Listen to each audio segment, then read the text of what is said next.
ನಾವು ಕೆಟ್ಟದ್ದನ್ನು ಬಯಸೋದು ಬೇಡ. ಹ್ಞೂನ್ರಿ ಗುರು. ನೀವು ಲೈವ್ ಒಳಗ್ ಬಂದಾಗ್ರಿ ನಿಮ್ಮ ಮುಖ ನೋಡಕ್ ಆಗ್ಲಿಲ್ರಿ ನಮ್ಗ್ ಖರ್ರೇದ ದೇವ್ರನ್ನ ಹೇಳ್ತೇನ್ರಿ ನಾ. ಎಷ್ಟ್ ನಿಮ್ ಅವತ್ತ ನಿಮ್ಮ ಪಾದಯಾತ್ರೆಗೆ ಹೋಗೋ ಹೊತ್ನಾಗ ನಗುಮುಖ ಇದ್ದಿದ್ರಿ. ಮೊನ್ನೆ ನೀವು ಹಂಗ ಒಂಥರ ಚಿಂತಿ ಒಳಗ ದುಃಖದೊಳಗ ಇದ್ದಾಗ ಮಾತಾಡೋದ್ ನೋಡಿ ನಮ್ಗ ಎಷ್ಟ್ ದುಃಖ ಬಾಳ ಮನಸ್ಸೊಳಗ ನೊಂದ್ಕೊಂಡಿನ್ರಿ ನಾನು ರೀ. ಹ್ಮ್ ಅವ ಎಲ್ಲಾರ್ಗಿ ಚಲೋ ಮಾಡಾತಾರ, ಹಿಂಗ್ಯಾಂಗ್ ಕೆಟ್ಟ ಅಂತಾರ ಇವ್ರಿಗೆ. ರಾಯರ ನೀವ ಕೈ ಹಿಡ್ರಿ, ಗುರುಗಳಿಗೆ ನೀವ ಪಾರ್ ಮಾಡ್ರಿ ಅಂತ ಇದನ್ನ ಬೇಡ್ಕೊಂಡಿರಿ ನೋಡ್ರಿ. ನೀವ್ ಏನ್ ಕರೆನಾರ ತಿಳ್ಕೊರಿ, ಸುಳ್ಳಾರ ತಿಳ್ಕೊರಿ ಗುರುಗಳೇ, ನಾನು ಇದು ರಾಯರ್ ಸಾಕ್ಷಿಯಾಗಿ ಹೇಳಾತೇನ್ರಿ. ಹ್ಮ್ ಹ್ಮ್ ಹ್ಮ್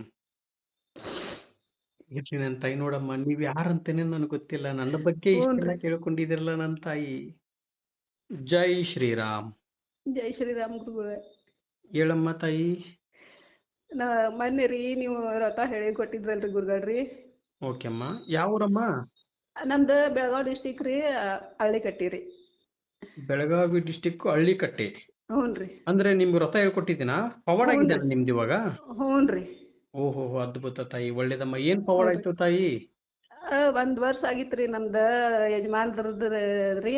ಹಾ ಟ್ರಾನ್ಸ್ಫರ್ ಆಗಿದ್ದಿಲ್ರಿ ಗುರುಗಳ್ರಿ. ಹಾ ಅಲ್ಲೇ ಹಾ ಬಾಳ ತ್ರಾಸ ಆಗಿತ್ರಿ.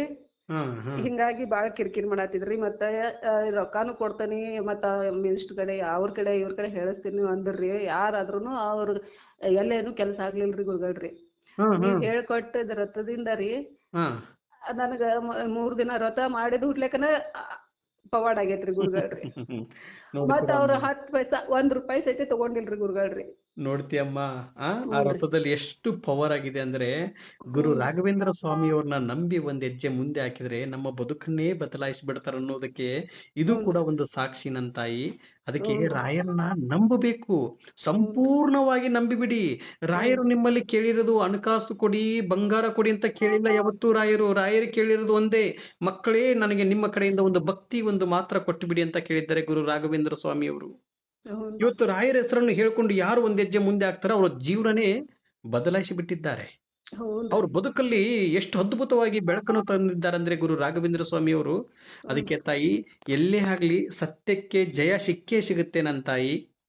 ಹ್ಞೂನ್ರಿ. ನನಗೆ ಬಹಳ ಖುಷಿ ಆಯ್ತು. ಅದಕ್ಕೆ ರಾಯರಿಗೆ ನಂಬಿ ಎಷ್ಟ್ ನೋಡಿ, ಹ್ಞೂನ್ರಿ. ನೀವು ಪೂಜೆ ಮಾಡೋದನ್ನು ನಿಲ್ಲಿಸಬಾರದು ನನ್ ತಾಯಿ. ನಾನು ಇಲ್ರಿ ಹೇಳ್ಕೊಟ್ಟಿರೋ ಗುರುಗಳ್ರಿ. ವ್ರತವನ್ನು ನೀವು ಇದನ್ನು ಹ್ಞೂನ್ರಿ. ಸಂಪೂರ್ಣವಾಗಿ ಮುಗಿಸಿ ಇನ್ನೂ ಹೆಚ್ಚಿನ ರೀತಿಯಾಗಿ ನಿಮಗೆ ಪವಾಡ ಆಗತ್ತೆ. ಹ್ಞೂನ್ರಿ. ಇದು ಒಂದಕ್ಕೆ ಇದು ಪವಾಡ ಆಯ್ತಲ್ಲ, ಇನ್ನು ನಿಮಗೆ 4 ಪವಾಡ ಆಗುತ್ತೆ ತಾಯಿ. ಹ್ಞೂನ್ರಿ. ಈ 9 ವಾರ ಏನು ಒಂದು ವ್ರತವನ್ನು ತಿಳಿಸಿ ಕೊಟ್ಟಿದ್ದೇನೆ, ಹ್ಞೂನ್ರಿ. ಅದನ್ನ ಕಂಪ್ಲೀಟ್ ಮಾಡಿ ಅದಾದ್ಮೇಲೆ ಮಂತ್ರಾಲಯಕ್ಕೆ ಹೋಗಿ ಬನ್ನಿ. ಅಲ್ಲಿ ಹ್ಞೂನ್ರಿ ಗುರುಗಳವ್ರ ಗುರುಗಳ್ರಿ. ಹತ್ರ ನೀವು ಆಶೀರ್ವಾದವನ್ನು ಪಡ್ಕೊಂಡು ಬನ್ನಿ. ರಾಯರ ಹ್ಞೂನ್ರಿ. ಸನ್ನಿಧಾನಕ್ಕೆ ಹೋದಂತ ಸಂದರ್ಭದಲ್ಲಿ ಮಕ್ಕಳೇ ಬಂದಿದ್ದೀರಾ ಅಂತಂದು ರಾಯರ ಕಣ್ಣು ಬಿಟ್ಟು ಕುಳಿತಿರ್ತಾರೆ ನನ್ನ ತಾಯಿ. ಬೃಂದಾವನದಲ್ಲಿ ಇವತ್ತಿಗೂ ಜೀವಂತವಾಗಿದ್ದಾರೆ ಗುರು ರಾಘವೇಂದ್ರ ಸ್ವಾಮಿಯವರು. ಹ್ಞೂನ್ರಿ. ರಾಯರ ಹೆಸರನ್ನು ಹೇಳ್ಕೊಂಡು ಯಾರು ಒಂದ್ ಹೆಜ್ಜೆ ಮುಂದೆ ಹಾಕ್ತಾರ ನೋಡಿ ತಾಯಿ, ಹ್ಞೂನ್ರಿ. ಅದ್ಭುತವಾಗಿ ಪವಾಡ ಆಗುತ್ತೆ. ಇವಾಗ ನಿಮ್ಮ ಹ್ಞೂ ಜೀವನದಲ್ಲಿ ನೋಡಿ ಪವಾಡ ಆಯ್ತಲ್ಲ ನನ್ನ ತಾಯಿ. ಎಷ್ಟ್ ಆಗೇತ್ರಿ ಎಷ್ಟು ಗುರುಗಳ್ರಿ. ದಿನದಿಂದ ನನಗೆ ಕರೆ ಮಾಡ್ತಾ ಇದ್ದೀರಾ ತಾಯಿ? ನೀವು ಕೇದಾರ್ನಾಥ್ ಕರೆ ಅಮ್ಮ, ಟವರ್ ಮಾಡಾಕತ್ತೀರಿ ನಿಮ್ದು ಗುರುಗಳ್ರಿ. ಧ್ವನಿ ಕೇಳಿಸ್ತಾ ಇಲ್ಲ ತಾಯಿ. ಕೇದಾರ್ನಾಥಕ್ ಹೋಗ್ತಿರಲ್ರಿ ಗುರುಗಳ್ರಿ. ಕೇದಾರ್ನಾಥಕ್ಕೆ ಅಲ್ ಹೋಗುವಂತ ಸಂದರ್ಭದಲ್ಲಿ ಫೋನ್ ಮಾಡಿದ್ರೇನಮ್ಮ? ಹ್ಞೂನ್ರಿ. ಅವಾಗಿಂದಾನೇ ಟ್ರೈ ಮಾಡಾತೇನ್ರಿ ಗುರುಗಳ್ರಿ ನಾ.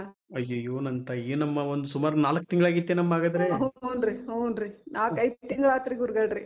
ಅಯ್ಯೋ ನನ್ ತಾಯಿ. ನಿಮ್ ಲೈನ್ ನನಗ್ ಸಿಕ್ಕೈತ್ ಅಂತಂದ್ರಿ ಗುರುಗಳ್ರಿ.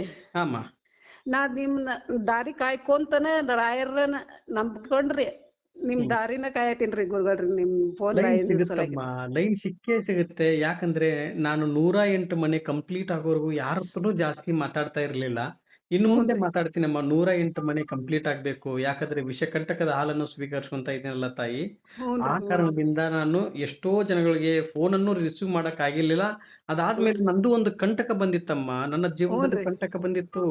ಅದರಿಂದ ಹ್ಞೂನ್ರಿ. ಅದು ಬಹಳ ಮನಸ್ಸಿಗೆ ನೋವಾಗಿತ್ತು. ಆದ್ರೆ ಏನ್ ಮಾಡ್ತೀರಾ, ಹೌದ್ರಿ. ಸತ್ಯಕ್ಕೆ ಜಯ ಸಿಕ್ಕೇ ಸಿಗುತ್ತೆ. ಅದಕ್ಕೆ ರಾಯರ ಮೇಲೆ ಇಟ್ಟಿರೋ ನಂಬಿಕೆ ಯಾವತ್ತೂ ಸುಳ್ಳಾಗುವುದಿಲ್ಲ ನನ್ನ ತಾಯಿ. ಆ ಹ್ಞೂನ್ರಿ. ಕ್ಷಣದಲ್ಲಿ ನನ್ನನ್ನು ಕೆಟ್ಟವನಾಗಿ ಮಾಡಿರ್ಬೋದು, ಬಟ್ ರಾಯರ ಹ್ಞೂನ್ರಿ. ಕೆಟ್ಟದ್ದು ಮಾಡೋದಕ್ಕೆ ಆಗುದಿಲ್ಲ ತಾಯಿ. ನನಗೆ ಹ್ಞೂನ್ರಿ. 21 ದಿನದಲ್ಲಿ ನನಗೆ ಅನುಗ್ರಹ ಆಗ್ಬೇಕು ತಂದೆ, ಇದು ಪವಾಡ ಆಗ್ಬೇಕು ಅಂತ ಕೇಳಿದಾಗ 14ನೇ ದಿನಕ್ಕೆ ನನಗೆ ಪವಾಡ ಆಯ್ತು ತಾಯಿ ನನ್ನ ಜೀವನದಲ್ಲಿ. ಹ್ಞೂನ್ರಿ. ಹ್ಞೂನ್ರಿ. 21 ದಿವಸ ಮುಗಿಯುವವರೆಗೂ ನಾನು 1 ಹೊತ್ತು ಊಟ ಮಾಡ್ತೀನಿ, ನಾನು 3 ಹೊತ್ತು ಊಟ ಮಾಡಲ್ಲ ಅಂತಂದು ನಾನು ಮಾತನ್ನು ತಗೊಂಡಿದ್ದೆ. ಇವತ್ತು ಹ್ಞೂನ್ರಿ. ನೋಡಮ್ಮ, ಇವಾಗ ಎಲ್ಲರ ಒಟ್ಟಿಗೂ ಮಾತಾಡ್ತಾ ಇದ್ದೀನಿ ನಾನು. ಇವಾಗ ಹ್ಞೂನ್ರಿ. ನನ್ನ ಫೋನ್ ಆನ್ ಆಗಿರುತ್ತೆ, ಆ ಒಂದೊಂದು ಸಂದರ್ಭದಲ್ಲಿ ಫೋನ್ ಸ್ವಿಚ್ ಆಫ್ ಆಗಿರುತ್ತೆ. ಹ್ಞೂನ್ರಿ ದಯವಿಟ್ಟು ಯಾರು ಸ್ವಿಚ್ ಆಫ್ ಆಗಿದೆ ಅಂತಂದು ಕುಗ್ಗಬೇಡಿ ನನ್ನ ತಾಯಿಂದಿರೆ. ನಾನು ಇರುವುದೇ ನಿಮ್ಮೆಲ್ಲರಿಗೂ ಒಳ್ಳೇದಾಗ್ಲಿ ಅಂತೇಳಿ ಗುರು ರಾಘವೇಂದ್ರ ಸ್ವಾಮಿಯವರ ಪಾದದಡಿ ಹಿಡಿದು ನಾನು ಕೇಳುತ್ತಾ ಇದ್ದೇನೆ. ಹ್ಞೂನ್ರಿ ರಾಯರ ಪಾದವನ್ನು ಹಿಡಿದು ನಿಮ್ಮೆಲ್ಲರಿಗೂ ಒಳ್ಳೇದಾಗ್ಲಿ ಅಂತಂದು ಗುರು ರಾಘವೇಂದ್ರ ಸ್ವಾಮಿಯವರ ಹತ್ರ ಕೇಳ್ತಾ ಇದ್ದೀನಿ ತಾಯಿ. ಹ್ಞೂನ್ರಿ ರಾಯರು ಏನ್ ಮಾಡಿದ್ದಾರೆ, ದೇವರಲ್ಲಿ ಜಪ ಮಾಡುತ್ತಾ ಕುಳಿತಿದ್ದಾರೆ. ಯಾರಿಗೋಸ್ಕರ ಹ್ಞೂನ್ರಿ ಕುಳಿತಿದ್ದಾರೆ? ಭಕ್ತಾದಿಗಳಿಗೋಸ್ಕರ, ಮಕ್ಕಳಿಗೋಸ್ಕರ, ನಮಗೋಸ್ಕರ ಕೂತ್ಕೊಂಡಿದ್ದಾರೆ ಬೃಂದಾವನದಲ್ಲಿ. ಹ್ಞೂನ್ರಿ ಅದಕ್ಕೆ ತಾಯಿ ಒಳ್ಳೇದಾಗ್ಲಿ. ತುಂಬಾ ಖುಷಿ ಹ್ಞೂನ್ರಿ ಆಯ್ತು ನಿಮ್ಮ ಒಟ್ಟಿಗೆ ಮಾತಾಡಿದ್ದಕ್ಕೆ. ಅತಿ ಹ್ಞೂನ್ರಿ ಶೀಘ್ರದಲ್ಲಿ ನಿಮ್ಗೆ ಇನ್ನೂ ಒಂದು ಪವಾಡ ಆಗುತ್ತೆ ನನ್ನ ತಾಯಿ. ಹ್ಞೂನ್ರಿ ಆ ಪವಾಡ ಆದಂತ ಸಂದರ್ಭದಲ್ಲಿ ಹಂಚ್ಕೋಬೇಕು, ಮತ್ತೆ ಹಂಚ್ಕೋಬೇಕು ನೀವು ನನ್ನ ಹತ್ರ. ಹ್ಞೂನ್ರಿ ಗುರುಗಳೇ ಹೇಳ್ತೇನ್ರಿ ಗುರುಗಳ್ರಿ. ಖಂಡಿತಮ್ಮ ಒಳ್ಳೇದಾಗ್ಲಿ. ಹ್ಞೂನ್ರಿ ಆ ಹ್ಞೂನ್ರಿ ನೇ ಸಾಧ್ಯವಾದ್ರೆ ಹ್ಞೂನ್ರಿ ಒಂದು 4 ಜನಕ್ಕೆ ಒಳ್ಳೇದನ್ನು ಬಯಸುವ ಹೊರತು ನಾವು ಕೆಟ್ಟದ್ದನ್ನು ಬಯಸೋದು ಬೇಡ. ಹ್ಞೂನ್ರಿ ಗುರುಗಳು ನೀವು ಲೈವ್ ಒಳಗ್ ಬಂದಾಗ್ರಿ ನಿಮ್ಮ ಮುಖ ನೋಡಕ್ ಆಗ್ಲಿಲ್ರಿ ನಮಗ್ ಖರ್ರೇದ ದೇವ್ರಾನ ಹೇಳ್ತೇನ್ರಿ ನಾ. ಎಷ್ಟ್ ನಿಮ್ ಅವತ್ತ ನಿಮ್ಮ ಪಾದಯಾತ್ರೆಗೆ ಹೋಗೋ ಹೊತ್ನಾಗ ನಗುಮುಖ ಇದ್ದಿದ್ರಿ. ಮೊನ್ನೆ ನೀವು ಹಂಗ ಒಂಥರ ಚಿಂತಿ ಒಳಗ ದುಃಖದೊಳಗ ಇದ್ದಾಗ ಮಾತಾಡೋದ್ ನೋಡಿ ನಮಗ ಎಷ್ಟ್ ದುಃಖ ಬಾಳ ಮನಸ್ಸೊಳಗ ನೊಂದ್ಕೊಂಡಿನ್ರಿ ನಾನು ರೀ. ಹ್ಮ್ ಅವ ಎಲ್ಲಾರ್ಗಿ ಚಲೋ ಮಾಡಾತಾರ ಹಿಂಗ್ಯಾಂಗ್ ಕೆಟ್ಟ ಅಂತಾರ ಇವ್ರಿಗೆ. ರಾಯರ ನೀವ ಕೈ ಹಿಡ್ರಿ ಗುರುಗಳಿಗೆ ನೀವ ಪಾರ್ ಮಾಡ್ರಿ ಅಂತ ಇದನ್ನ ಬೇಡ್ಕೊಂಡಿರಿ ನೋಡ್ರಿ. ನೀವ್ ಏನ್ ಕರೆನಾರ ತಿಳ್ಕೊರಿ ಸುಳ್ಳಾರ ತಿಳ್ಕೊರಿ ಗುರುಗಳೇ, ನಾನು ಇದು ರಾಯರ್ ಸಾಕ್ಷಿಯಾಗಿ ಹೇಳಾತೇನ್ರಿ. ಹ್ಮ್ ಹ್ಮ್ ಹ್ಮ್ ಇರ್ಲಿ ನನ್ ತಾಯಿ. ನೋಡಮ್ಮ, ನೀವ್ ಯಾರಂತೇನೆ ನನಗೆ ಗೊತ್ತಿಲ್ಲ. ನನ್ನ ಬಗ್ಗೆ ಇಷ್ಟೆಲ್ಲ ಹ್ಞೂನ್ರಿ ಕೇಳ್ಕೊಂಡಿದಿರಲ್ಲ ನನ್ನ ತಾಯಿ. ನಾನ್ ನಾನು ಒಂದು ನಮ್ಮ ಸಲುವಾಗಿ ನೀವು ಪಾದಯಾತ್ರೆ ಹೋಗಿರಿ ಗುರುಗಳ್ರಿ. ನಮಗ್ ಎಲ್ಲಾರ್ಗಿ ಚಲೋ ಆಗ್ಲಿ ಅಂತಂದ ನೀವೇನ ನಿಮ್ ಸಲುವಾಗಿ ಅಂತ ಹೋಗಿಲ್ರಿ. ಹ್ಮ್ ಅದ್ರ ಸಲುವಾಗಿ ನಮ್ಗ್ ಬಾಳ ಅಂದ್ರ ಬಾಳ ದುಃಖ ಆತ್ರಿ. ಕರೆ 2-3 ದಿವ್ಸ ರೀ ಅದು ಬಾಳ ಕೆಟ್ಟ ಅನ್ಸ್ತ್ರಿ. ನೀವ್ ಲೈವ್ ಒಳಗ್ ಬಂದಾಗೆಲ್ಲ ಮುಖ ಸಣ್ಣದ್ ಮಾಡ್ಕೊಂಡ್ ಇದ್ದಿದ್ ನೋಡಿ ಬಾಳ ಕೆಟ್ಟ ಅನ್ಸ್ತ್ರಿ. ಹ್ಮ್ ಇರ್ಲಿ ಬಿಡಮ್ಮ. ಪಾಪ ಅವರು ನನ್ನ ಬಗ್ಗೆ ಹೇಳ್ಬೇಕು ಅಂತ ಏನು ಹೇಳಿಲ್ಲ. ಅವ್ರಿಗೂ ಹ್ಞೂನ್ರಿ ಒಳ್ಳೇದಾಗ್ಲಿ. ಪಾಪ ಅವ್ರ ತಾಯಂದ್ರಿಗೆ ಹುಷಾರಿಲ್ಲ ಅಂತ. ಅವ್ರ ತಾಯಿ ಬೇರೆ ಅಲ್ಲ, ನನ್ನ ತಾಯಿ ಬೇರೆ ಅಲ್ಲ. ಏನೋ ಹ್ಞೂನ್ರಿ ಒಂದು ಆಕಸ್ಮಿಕವಾಗಿ ನಡೆದೋಯ್ತು ನನ್ನ ಘಟನೆ. ಕೆಟ್ಟದಾಗಿ ಅದು ನನಗೆ ಬಂದಂತ ಸಂದರ್ಭದಲ್ಲಿ ಸ್ವೀಕರಿಸಬೇಕು ತಾಯಿ. ಅದನ್ನ ಹ್ಞೂನ್ರಿ ನಾವು ಅವ್ರಿಗೆ ಶಾಪ ಹಾಕೋದು ಬೇಡ, ಅವ್ರಿಗೆ ಬೈಯುವುದು ಬೇಡ. ಅವರು ನನಗೆ ಅಣ್ಣನೋ ತಮ್ಮನೋ ಆಗಿರ್ತಾರೆ. ಯಾಕಂದ್ರೆ ಹ್ಞೂನ್ರಿ ಇನ್ನೊಬ್ಬರ ಬಗ್ಗೆ ನಾವು ಮಾತಾಡೋದು ಅದು ಬಹಳ ಅಪರಾಧ ತಾಯಿ ಅದು. ಹ್ಞೂನ್ರಿ ಅದಕ್ಕೆ ನಾವು ಅವ್ರ ಬಗ್ಗೆ ಮಾತಾಡೋದು ಬೇಡ. ಒಳ್ಳೇದಾಗ್ಲಿ. ಅವ್ರ ಹ್ಞೂನ್ರಿ ತಾಯಿಯವ್ರಿಗೆ ಹುಷಾರಾಗ್ಲಿ ಬೇಗ, ಹ್ಞೂನ್ರಿ ಗುಣಮುಖವಾಗ್ಲಿ. ಅವ್ರು ಏನೋ ಒಂದು ಕಷ್ಟದಲ್ಲಿ ಇರ್ತಾರೆ ತಾಯಿ. ಯಾರು ಶ್ರೀಮಂತರು ಅನ್ನೋದು ಯಾರು ಇಲ್ಲ ಇಲ್ಲಿ. ಎಲ್ಲರೂ ಹ್ಞೂನ್ರಿ ಕಷ್ಟದಿಂದ ಬಂದಿರ್ತಾರೆ. ಇರ್ಲಿ ನೀವು ಪಾಪ. ಆ ಕ್ಷಣದಲ್ಲಿ ಏನೋ ಒಂದು ಘಟನೆ ನಡೆದೋಯ್ತು. ನಾವು ಅದನ್ನ ಯಾವತ್ತೂ ಮನಸ್ಸಲ್ಲಿ ಇಟ್ಕೊಳ್ಳೋದು ಬೇಡ. ಹ್ಞೂನ್ರಿ ಒಂದು 4 ಜನಕ್ಕೆ ಒಳ್ಳೇದಾಗ್ಲಿ ಅಂತ ಬಯಸೋಣ ಅಷ್ಟೇ. ಯಾಕಂದ್ರೆ ಇದು ಹ್ಞೂನ್ರಿ ಶ್ರೀರಾಮನಂತವ್ರಿಗೆ ಬಿಟ್ಟಿಲ್ಲ ತಾಯಿ. 14 ವರ್ಷ ವನವಾಸಕ್ಕೆ ಯಾಕೆ ಪಟ್ರು ತಾಯಿ ಅವರು? ದೇವರು. ಹ್ಞೂನ್ರಿ ಅವ್ರಿಗೂ ಹ್ಞೂನ್ರಿ ಬಿಟ್ಟಿಲ್ಲ. ಎಂತಿಂತ ದೊಡ್ಡ ದೊಡ್ಡ ಗುರುಗಳಿಗೆ ಬಿಟ್ಟಿಲ್ಲ. ಇಂತ ನಾವು ಮನುಷ್ಯರಮ್ಮ. ನಮ್ದು ಯಾವ ಲೆಕ್ಕ ಇದ್ರಲ್ಲಿ? ನಾವು ಒಂದು ಹ್ಞೂನ್ರಿ ನೋಡಮ್ಮ, ಮೊನ್ನೆ ಒಬ್ಬರ ಮನೆಗೆ ಹೋಗಿದ್ದೆ ನಾನು. ಆ ಹ್ಞೂನ್ರಿ ತಾಯಿ 68 ವಯಸ್ಸಾಗಿದೆ ನನ್ನ ತಾಯಿಗೆ. ಹ್ಞೂನ್ರಿ ಆ ತಾಯಿ 68 ವಯಸ್ಸಾಗಿದೆ. ನನ್ನ ಮಗನಿಗೆ ಕಂಟಕ ಇದೆಲ್ಲ ಮುಕ್ತಿ ಆಗ್ಲಿಯಪ್ಪ.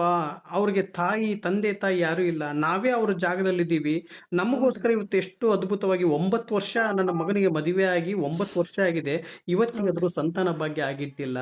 ಆದ್ರೆ ಆ ವ್ಯಕ್ತಿ ರಾಯರ ಒಂದು ರೂಪದಲ್ಲಿ, ಅಂದ್ರೆ ಒಂದು ರಾಯರಿಗೆ ಈ ತರದಲ್ಲಿ ಪೂಜೆ ಮಾಡಿ ಅಂತ ಹೇಳ್ಕೊಟ್ಟಿದ್ದಾರೆ. ಏನು ಕೆಟ್ಟದ್ದನ್ನು ಹೇಳ್ಕೊಟ್ಟಿಲ್ಲ ಅವರು. ರಾಯರಿಗೆ ಹ್ಞೂನ್ರಿ ಹಿಂಗ್ ಪೂಜೆ ಮಾಡಿದ್ರೆ ನಿಮ್ಗೆ ಅನುಗ್ರಹ ಆಗುತ್ತೆ, ನಿಮ್ಗೆ ಪವಾಡ ಆಗುತ್ತೆ ಅಂತ ತಿಳಿಸಿಕೊಟ್ಟಿದ್ದಾರೆ. ಅಂತ ಹ್ಞೂನ್ರಿ ವ್ಯಕ್ತಿ ಮೇಲೆ ಯಾಕಪ್ಪ ಈ ಮಷೀನು ಬಳಸ್ತಾ ಇದೆಯಾ ತಂದೆ? ಅವ್ರಿಗೆ ಇದು ಕಂಟಕದಿಂದ ದೂರ ಆಯ್ತು ಅಂದ್ರೆ ನಿಮ್ಮ ಸನ್ನಿಧಾನಕ್ಕೆ, ಮಂತ್ರಾಲಯಕ್ಕೆ ಬಂದು ನಾನು ಪ್ರದಕ್ಷಿಣೆ ಆಗ್ತೀನಿ ಅಂತ ಕೇಳ್ಕೊಂಡಿದ್ದಾಳೆ. ಆ ತಾಯಿಗೆ ಸರಿಯಾಗಿ ನಿಂತ್ಕೊಳಕ್ ಬರುವುದಿಲ್ಲ. 68 ವಯಸ್ಸಾಗಿದೆ. ತುಂಬಾ ದಪ್ಪ ಇದ್ದಾರೆ. ಹ್ಞೂನ್ರಿ 3 ಗುರುಗಳೇ ಪ್ರದಕ್ಷಿಣೆ ಆಗ್ತೀನಿ ಅಂತ ಹೇಳಿದಾರಮ್ಮ. 3 ರೌಂಡ್ ಆಗ್ತೀನಿ ಅಂತ ಹೇಳಿದಾರೆ. ಅವ್ರ ಮನೆಗೆ ಹೋದಾಗ ಹೇಳಿದ್ರು ಅವ್ರ ಮಕ್ಕಳು ಅವರು, ನನ್ನ ತಾಯಿ ಹ್ಞೂನ್ರಿ ನಿಮ್ಗೆಲ್ಲಾ ಕಂಟಕ ದೂರ ಆದ್ರೆ ನನ್ನ ತಾಯಿನೇ ಮಂತ್ರಾಲಯಕ್ಕೆ ಹೋಗಿ ಪ್ರದಕ್ಷಿಣೆ ಆಗ್ತೀನಿ ಅಂತ ಕೇಳ್ಕೊಂಡಿದ್ದಾರಪ್ಪ ಅಂತ ಕೇಳಿದಾಗ ನನ್ನ ಮೈ ಎಲ್ಲ ರೋಮಾಂಚನ ಆಯ್ತು. ನೀವ್ಯಾರು? ನನ್ನ ಬಗ್ಗೆ ನೀವ್ ಯಾಕೆ ಕೇಳ್ಕೊಂತೀರಮ್ಮ ಅಂತ ಕೇಳಿದಾಗ, ಅಲ್ಲಪ್ಪ, ಎಷ್ಟೋ ಜನಗಳು ಇವತ್ತು ಮನೆಯನ್ನು ಬೆಳಗಿಸುವಷ್ಟು ಶಕ್ತಿ ನಿಮ್ಮಲ್ಲಿ ತುಂಬಿದ್ದಾರೆ. ಅಂದ್ರೆ ಗುರು ರಾಘವೇಂದ್ರ ಸ್ವಾಮಿಯವರ ಹತ್ರ ನೀವು ಕರ್ಕೊಂಡು ಹೋಗ್ತಾ ಇದ್ದೀರಾ. ಅವರು ಹ್ಞೂನ್ರಿ ದೇವರಾಗಿದ್ದಾರೆ ಇವತ್ತು. ಗುರು ರಾಘವೇಂದ್ರ ಸ್ವಾಮಿಯವರು ಬೃಂದಾವನದಲ್ಲಿ ನೆಲೆಸಿದ್ದಾರೆ. ನಮ್ಗೆ ವಯಸ್ಸಾಗ್ಬಿಡ್ತಾ ಇತ್ತು ಇಲ್ಲಿಂದ ಅಲ್ಲಿವರೆಗೂ ಬರ್ಬೇಕಂದ್ರೆ. ಆದ್ರೆ ಹ್ಞೂನ್ರಿ ಇವತ್ತು ಎಷ್ಟು ಬೇಗ ನಮ್ಗೆ ಪವಾಡ ಆಗ್ತಾ ಇದೆ, ಎಷ್ಟು ಬೇಗ ಅನುಗ್ರಹ ಆಗ್ತಾ ಇದೆ. ಹಾಸ್ಪಿಟ್ಲಿಗೆಲ್ಲ ಎಷ್ಟೆಷ್ಟೋ ದುಡ್ಡು ಸುರಿದಿದ್ದೀನಿ. ಇವತ್ತಿಗೂ ನನ್ನ ಮಗನಿಗೆ ಅನುಗ್ರಹ ಆಗಿದ್ದಿಲ್ಲ. ಆದ್ರೆ ರಾಯರ ಭಕ್ತಿಯಿಂದ ಈ ತರದಲ್ಲಿ ಪೂಜೆ ಮಾಡಿ ನಿಮ್ಗೆ ಅನುಗ್ರಹ ಆಗುತ್ತೆ ಅಂತ ತಿಳಿಸಿಕೊಟ್ಟಿದ್ದೀರಾ. ಆ ಹ್ಞೂನ್ರಿ ಮುಖಾಂತರದಲ್ಲಿ ಮಾಡಿದ್ದಕ್ಕೆ ಇವತ್ತು ನಾನು ಮೊಮ್ಮಗನ ಕಂಡಿದ್ದೀನಿ ಅಂತ ಹೇಳಿದ್ಲು ನನ್ನ ತಾಯಿ. ಹ್ಞೂನ್ರಿ ಅದಕ್ಕೋಸ್ಕರ ನಿಮಗೋಸ್ಕರ ನಾನು ಮಂತ್ರಾಲಯಕ್ಕೆ ಹೋಗಿ ನಾನು ಪ್ರದಕ್ಷಿಣೆ ಆಗ್ತೀನಿ ಅಂತ ಕೇಳ್ಕೊಂಡಿದ್ದೀನಿ ಅಂತ ಹೇಳಿದ್ಲು ಆ ತಾಯಿ. ಹ್ಞೂನ್ರಿ ನೋಡಮ್ಮ 68 ವಯಸ್ಸಾಗಿದೆ. ಆ ಬೇಡಮ್ಮ, ಅದು ಇಲ್ಲೇ ಎಲ್ಲಾದ್ರೂ ಮಠಕ್ಕೆ ಕರ್ಕೊಂಡು ಹೋಗ್ತೀನಿ ಬಾ ನಾನೇ ಅಂದ್ರೆ, ಇಲ್ಲ ಇಲ್ಲ, ಹ್ಮ್ ನಿಮ್ಗೆ ಈ ಕಂಟಕ ದೂರ ಆಯ್ತು ಅಂದ್ರೆ ನಾನು ಮಂತ್ರಾಲಯಕ್ಕೆ ಬಂದೇ ನಾನು ಪ್ರದಕ್ಷಿಣೆ ಆಗ್ತೀನಿ ಅಂತ ಹೇಳಿದ್ರು. ಫಸ್ಟ್ ಟೈಮ್ ಆ ಹ್ಞೂನ್ರಿ ತಾಯಿ ಮುಖ ನೋಡಿರೋದು ನಾನು. ಹ್ಞೂನ್ರಿ ಅದೇ, ನೀವ್ ಯಾರು ಅಂತೂ ಗೊತ್ತಿಲ್ಲ, ಯಾಕೆ ನನ್ನನ್ನು ಇಷ್ಟ ನೀವ್ ಹತ್ಕೊಂಡಿದ್ರಂತೂ ಗೊತ್ತಿಲ್ಲ. ಇಲ್ಲಿ ಯಾಕಂದ್ರೆ ನಾನು ಗುರುಗಳು ಅಲ್ಲ, ದೇವರು ಅಲ್ಲ, ನಾನು ನಿಮ್ಮ ಹಾಗೆ ಸಾಧಾರಣವಾದ ಮನುಷ್ಯ ಮನುಷ್ಯ ಮನುಷ್ಯ. ಆದ್ರೂ ಗುರುಗಳ್ರಿ ಈಗ ರಾಯರ್ಗಂಕರ ಸ್ವತಃ ಬರಕ್ ಆಗಂಗಿಲ್ರಿ. ಈಗ ನಿಮ್ ರೂಪದಾಗ ರಾಯರ್ ಬಂದಾರಂತನ ತಿಳ್ಕೊಂಡಿವ್ರಿ ನಾವ್ರಿ. ಅಯ್ಯೋ ನನ್ ತಾಯಿ, ದೊಡ್ಡ ದೊಡ್ಡ ಗುರುಗಳಿದಾರಮ್ಮ, ಎಂತಿಂತ ಗುರುಗಳಿದಾರ, ಅವ್ರ ಕಾಲಿನ ಧೂಳಿಗೂ ಸಮ ಇಲ್ಲಮ್ಮ ನಾನು.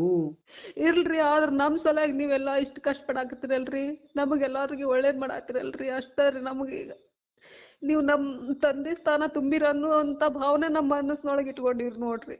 ಅಯ್ಯೋ ನನ್ ತಾಯಿ, ಇರ್ಲಿ, ನಮ್ಮ ಜೀವನ ಇರುವುದು ಎಷ್ಟು ದಿವಸ ಇರ್ತೀವಿ ತಾಯಿ. ಒಂದು ನೋಡಮ್ಮ, ನಮ್ಮ ಒಂದು 4 ಜನಕ್ಕೆ ನಾನು ಒಳ್ಳೇದ್ ಬಯಸ್ತಾ ಇದ್ದೀನಿ ಹೊರ್ತು, ಇಂದ್ರ ಜೀವನ ಬಿಟ್ಬಿಡಿ. ಇಂದ್ರ ಜೀವನ ನಂದು ಒಂದು, ಹೌದ್ರಿ ನಾನು ಎಲ್ಲಾರ್ಗು ಹೇಳಿದೀನಿ, ಅದ್ ನನಗೂ ಮದುವೆ ಆಗಿತ್ತು, ಹೌದ್ರಿ ನನಗೂ ತಂದೆ ತಾಯಿ ಇದ್ರು, ಇವಾಗ ಎಲ್ಲರೂ ಹ್ಞೂನ್ರಿ ತೀರೋಗಿದ್ದಾರೆ, ಇಲ್ಲ ಅಂತ ಹೇಳಿದೀನಿ. ಆದ್ರ ಆ ಒಬ್ಬ ವ್ಯಕ್ತಿ ಬಂದ್ ಬಿಡಿ, ಅವ್ರ ಹೆಸರು ಹೇಳೋದು ಬೇಡ, ಹ್ಞೂನ್ರಿ ಇದಾರೆ ಅಂತ ಮಾಡಿದಾಗ, ಪ್ರೂವ್ ಮಾಡಿದಾಗ, ನನಗೆ ಇದ್ದಿದ್ರೆ ಕರ್ಕೊಂಡ್ ಬಂದಿದ್ರೆ ನನ್ನಷ್ಟು ಖುಷಿ ಪಡುವಂತ ವ್ಯಕ್ತಿ ಬೇರೆ ಯಾರು ಇಲ್ಲ. ಹ್ಞೂನ್ರಿ ಆದ್ರೆ ಬೇಡ, ಆ ಸಂದರ್ಭದಲ್ಲಿ ಏನೇನೋ ಪಾಪ ಅವ್ರಿಗೂ ಗೊತ್ತಿಲ್ಲ, ಯಾರೋ ಮಾತು ಕೇಳ್ಕೊಂಡು ಹೇಳಿದಾರೆ, ಅವ್ರ ಬಗ್ಗೆ ತಪ್ಪು ಅಂತ ಮಾತಾಡೋದು ಬೇಡ. ಏನೋ ಆ ಕ್ಷಣದಲ್ಲಿ ಆಯ್ತು ಹೋಯ್ತು, ಬಿಟ್ಟು ಬಿಡೋಣ ಅದನ್ನ. ಇನ್ನು ಮುಂದೆ ನಾವು ಒಂದು 4 ಜನಕ್ಕೆ ಒಳ್ಳೇದಾಗ್ಲಿ ಅಂತಾನೆ ಬಯಸೋಣ. ಹ್ಞೂನ್ರಿ ಕೆಟ್ಟದ್ದಂತರೂ ಬಯಸೋದು ಬೇಡ, ಯಾಕಂದ್ರೆ ಕೆಟ್ಟದ್ದು ಬಯಸಿದ್ರೆ ಕರ್ಮ ನಮ್ಮನ್ನ ಯಾವತ್ತೂ ಬಿಡುವುದಿಲ್ಲ ತಾಯಿ. ಹ್ಞೂನ್ರಿ ಈ ಗುರುಗಳ್ರಿ. ಕರ್ಮ ನಾವೇ ಅನುಭವಿಸ್ಬೇಕು, ನಾವೇ ಅನುಭವಿಸ್ಬೇಕು. ಅದಕ್ಕೆ ಇರ್ಲಿ ನನ್ನ ತಾಯಿ, ನಿಮ್ಗೆ ನೋಡಮ್ಮ, ಹ್ಞೂನ್ರಿ ಮಗನಾಗಿ ನಿಮ್ಮ ಮನೆಗೆ ಬರುತ್ತೇನೆ, ನನಗೇನು ನಮ್ ಬೇಡ. ಮನಿಗ್ ಬರ್ರಿ ಗುರುಗಳ್ರಿ, ನಿಮ್ ದಾರಿ ಕಾಯ್ತಿರ್ತೀವ್ರಿ ನಾವ್ರಿ. ನಾನು ಮಗನಾಗಿ ಬರ್ತೀನಿ, ನನಗೆ ಹೊಟ್ಟೆ ಹ್ಞೂನ್ರಿ ತುಂಬಾ ಊಟ ಮಾಡಿ ಕಳಿಸು ತಾಯಿ. ಇದು ಒಂದು ಬಿಟ್ರೆ ನಾನು ಬೇರೆ ಏನು ಕೇಳೋದಿಲ್ಲ ನನ್ನ ತಾಯಿ. ಹ್ಞೂನ್ರಿ 2 ಹೋಳಿಗೆ ಮಾಡಾಕ್ತೀಯ ನನ್ನ ತಾಯಿ. ಮಾಡ್ತೇನ್ರಿ ಗುರುಗಳೇ. ಅಯ್ಯೋ ನನ್ನ ತಾಯಿ, ನೀವ್ ಬರೋದ್ ಹೆಚ್ಚ, ನಾವ್ ಮಾಡೋದ್ ಹೆಚ್ಚ್ರಿ. ಒಳ್ಳೇದಾಗ್ಲಿ ನನ್ನ ತಾಯಿ. ಇವಾಗ ಹೆಂಗ್ ಹ್ಞೂನ್ರಿ ಪವಾಡ್ ಆಗಿದೆ ಅಂತ ಹಂಚ್ಕೊಂಡಿದ್ದೀರಲ್ಲ, ಅದೇ ಹ್ಞೂನ್ರಿ ರೀತಿಯಾಗಿ 9 ವಾರ ಮುಗಿದ್ರೊಳಗೆ ಇನ್ನೂ ನಿಮ್ಗೆ ಪವಾಡ್ ಆಗುತ್ತೆ ತಾಯಿ. ನನಗ್ ಹೆಚ್ಚಿಂದ ಏನು ಬ್ಯಾಡ್ರಿ ಗುರುಗಳು, ನನ್ ಮಗ ಒಂದು ನೌಕರಿ ಹತ್ಲಿ, ನನ್ ಸಣ್ಣ ಮಗ ಒಂದ್ ಶಾಣೆ ಆಗ್ಲ್ರಿ, ಅಷ್ಟೇ ಆಯ್ತು, ನನಗ. ಚಿಂತಿಸಬೇಡಿ. ನಾನು ಹೇಳ್ತಾ ಇದ್ದೀನಲ್ವಾ, ಇವಾಗ ಏನ್ ವ್ರತ ಹೇಳ್ಕೊಟ್ಟಿದ್ದೀನಿ ಆ ವ್ರತ ಕಂಪ್ಲೀಟ್ ಮಾಡಿ ನೋಡಿ. ಹ್ಞೂನ್ರಿ ಮೊನ್ನೆ ವ್ರತ ಹೇಳ್ಕೊಟ್ಟಾಗ ಅವಾಗ್ಲೇ ಅಷ್ಟು ಅದ್ಭುತವಾಗಿ ಪವಾಡ್ ಆಗಿದೆ. ಇವಾಗ ಹ್ಞೂನ್ರಿ ಇದರ ವ್ರತ ಹೇಳ್ಕೊಟ್ಟಿದ್ದೀನಿ, ಇವಾಗ್ಲೂ ಇದು ನಿಮ್ಗೆ ಅದ್ಭುತವಾಗಿ ಪವಾಡ್ ಆಗುತ್ತೆ. ಹ್ಞೂನ್ರಿ ನೀವು ರಾಯರ ಮೇಲೆ ನಂಬಿಕೆ ಇಡಿ. ಹ್ಞೂನ್ರಿ ರಾಯರ ಮೇಲೆ ನಂಬಿಕೆ ಇಟ್ಟು ಒಂದ್ ಹೆಜ್ಜೆ ಮುಂದೆ ಹಾಕಿದ್ರೆ, ರಾಯರಲ್ಲಿ ಹ್ಞೂನ್ರಿ ನಿಮ್ಮ ಕಷ್ಟಗಳಿಗೆ ಹೇಳಿ, ನನ್ನ ಜೊತೆ ರಾಯರಿದ್ದಾರೆ, ಹೌದ್ ಪ್ರತಿ ದಿನ ಕ್ಷಣದಲ್ಲೂ ರಾಯರಿದ್ದಾರೆ ಅಂತ ಒಂದ್ ಹೆಜ್ಜೆ ಮುಂದೆ ಹಾಕಿ, ನಿಮ್ಮ ಬದುಕು ಬಹಳ ಹ್ಞೂನ್ರಿ ಬಂಗಾರವಾಗಿರುತ್ತೆ ನನ್ನ ತಾಯಿ. ಹ್ಞೂನ್ರಿ ಆಯ್ತಮ್ಮ, ತುಂಬಾ ಖುಷಿ ಹ್ಞೂನ್ರಿ ಆಯ್ತು ನಿಮ್ಮ ಒಟ್ಟಿಗೆ ಮಾತಾಡಿದ್ದಕ್ಕೆ. ಇದೇ ಹ್ಞೂನ್ರಿ ರೀತಿಯಾಗಿ ಏನ್ ಪವಾಡ್ ಆಗಿದೆ ಅದೇ ರೀತಿಯಾಗಿ ಇನ್ನೂ ಹೆಚ್ಚಿನ ರೀತಿಯಾಗಿ ಪವಾಡ್ ಆಗ್ಲಿ. ಆ ಪವಾಡ್ ಆದ್ಮೇಲೆ ನನ್ನ ಹತ್ರ ಹಂಚ್ಕೋಬೇಕು ಅಂತೇಳಿ ಗುರು ರಾಘವೇಂದ್ರ ಸ್ವಾಮಿ ಅವ್ರ ಹತ್ರನೂ ಕೇಳ್ತೀನಿ. ಆದಷ್ಟು ಹ್ಞೂನ್ರಿ ಬೇಗ ನಿಮ್ಮೆಲ್ಲರಿಗೂ ಇನ್ನೂ ಜಾಸ್ತಿ ಪವಾಡ್ ಆಗ್ಬೇಕು, ಮನಃಶಾಂತಿ ಹ್ಞೂನ್ರಿ ನೆಮ್ಮದಿ ಕೊಟ್ಟು ಗುರು ರಾಘವೇಂದ್ರ ಸ್ವಾಮಿ ಅವರು ಕಾಪಾಡಬೇಕು ಅಂತೇಳಿ ಗುರು ರಾಘವೇಂದ್ರ ಸ್ವಾಮಿ ಅವ್ರ ಹತ್ರ ಪಾದವನ್ನು ಹಿಡಿದು ನಾನು ಕೇಳ್ತೀನಿ. ಹ್ಞೂನ್ರಿ ಒಳ್ಳೇದಾಗ್ಲಿ. ಹತ್ತಿರದಲ್ಲಿ ಏನಾದ್ರು ರಾಯರ ಮಠ ಇದ್ರೆ ರಾಯರ ಮಠಕ್ಕೆ ಹೋಗಿ ಬನ್ನಿ, ಅಲ್ಲಿರ್ತಕ್ಕಂಥ ಹ್ಞೂನ್ರಿ ಅರ್ಚಕರ ಕೈಯಿಂದ ಆ ಹ್ಞೂನ್ರಿ ಮಂತ್ರಾಕ್ಷತೆ ಇಸ್ಕೊಂಡ್ ಬನ್ನಿ. ಹ್ಞೂನ್ರಿ ಮಂತ್ರಾಕ್ಷತೆ ಆಯ್ತ್ ಇಸ್ಕೊಂಡ್ ಬಂದಾಗ ಆ ಮಂತ್ರಾಕ್ಷತೆಯನ್ನು ನೀವು ಅಲ್ಲಿ ಇಲ್ಲಿ ಇಡಬಾರ್ದು. ಒಂದ್ ಇಲ್ 4 ದೇವ್ರ ಕಾಳು ಮನ್ಯಾಗ ಬಾಯಲ್ಲಿ ಇಟ್ಟೇನ್ರಿ ಹಾಕೊಳ್ಳಿ, ಗುರುಗಳೇ. ಒಂದ್ 4 ಕಾಳು ಹ್ಞೂನ್ರಿ ತಲೆ ಮೇಲೆ ಹಾಕೊಳ್ಳಿ. ನಿಮ್ ಮೈಲಿರ್ತಕ್ಕಂಥ ಕಾಯಿಲೆ ಎಲ್ಲ ಸುಟ್ಟು ಭಸ್ಮವಾಗುತ್ತೆ. ಹ್ಞೂನ್ರಿ ಅದಕ್ಕೆ ಗುರುಗಳು ಬಂದು ಕೊಡಕ್ ಆಗ್ಲಾರ್ದಕ್ಕೋಸ್ಕರ ಅಲ್ಲಿರ್ತಕ್ಕಂಥ ಅರ್ಚಕರು ಕೊಡ್ತಿರ್ತಾರೆ. ಅರ್ಚಕರು ಅದನ್ನ ಇಸ್ಕೊಂಡ್ ಬನ್ನಿ ತಾಯಿ, ಒಳ್ಳೇದಾಗುತ್ತೆ ನಿಮ್ಗೆ. ಹ್ಞೂನ್ರಿ ಬಿಡುವಿದ್ದಾಗ ಮತ್ತೆ ಫ್ರೀ ಇದ್ದಾಗ ಮಂತ್ರಾಲಯಕ್ಕೆ, ಪುಣ್ಯ ಕ್ಷೇತ್ರಕ್ಕೆ ಹೋಗಿ ಹ್ಞೂನ್ರಿ ಬನ್ನಿ. ಆ ಹ್ಞೂನ್ರಿ ಜಾಗಕ್ಕೆ ಹೋಗಿ ಗುರುಗಳ್ರಿ. ಬಂದಾಗ ಇನ್ನೂ ನಿಮ್ಗೆ ಅದ್ಭುತವಾಗಿ ಪವಾಡ ಮಾಡ್ತಾರೆ ತಾಯಿ ರಾಯರು. ಹ್ಞೂನ್ರಿ ಗುರುಗಳ್ರಿ. ಆಯ್ತು ನನ್ ತಾಯಿ, ಹ್ಞೂನ್ರಿ ಒಳ್ಳೇದಾಗ್ಲಿ. ಈ ಪೂಜ್ಯಾಯ ಮೊನ್ನೆ ರಾಘವೇಂದ್ರಾಯ ಸತ್ಯ ಧರ್ಮ ರಥಾಯ ಚ ಧರ್ಮರಥಾಯ ಭಜತಾಂ ಭಜತಾಂ ಕಲ್ಪವೃಕ್ಷಾಯ ಕಲ್ಪವೃಕ್ಷಾಯ ನಮತಾಂ ನಮತಾಂ ಕಾಮಧೇನುವೇ. ಕಾಮಧೇನುವೇ. ರಾಯರಿದ್ದಾರೆ, ರಾಯರಿದ್ದಾರೆ ರಾಯರಿದ್ದಾರೆ, ರಾಯರಿದ್ದಾರೆ ರಾಯರಿದ್ದಾರೆ. ರಾಯರಿದ್ದಾರೆ. ಜೈ ಜೈ ಶ್ರೀರಾಮ್, ಶ್ರೀರಾಮ್. ಜೈ ಜೈ ಜೈ ಜೈ ಶ್ರೀರಾಮ್. ಶ್ರೀರಾಮ್. ವಿಡಿಯೋ ನೋಡುವಂತವ್ರು ಯಾರು ಸುಮ್ಮನೆ ಆಗಬೇಡಿ. ಇವತ್ತಲ್ಲ ನಾಳೆ ನಿಮ್ಗೂ ಲೈನ್ ಸಿಗುತ್ತೆ, ನಿಮ್ಮ ಪವಾಡನ್ನು ನನ್ನ ಒಟ್ಟಿಗೆ ಹಂಚುವಂತೀರಾ. ರಾಯರಿದ್ದಾರೆ ಅಂತ ಕಮೆಂಟ್ ಮಾಡಿ, ಜೈ ಶ್ರೀರಾಮ್ ಅಂತ ಕಮೆಂಟ್ ಮಾಡಿ. ಎಲ್ಲರಿಗೂ ಒಳ್ಳೇದಾಗ್ಲಿ.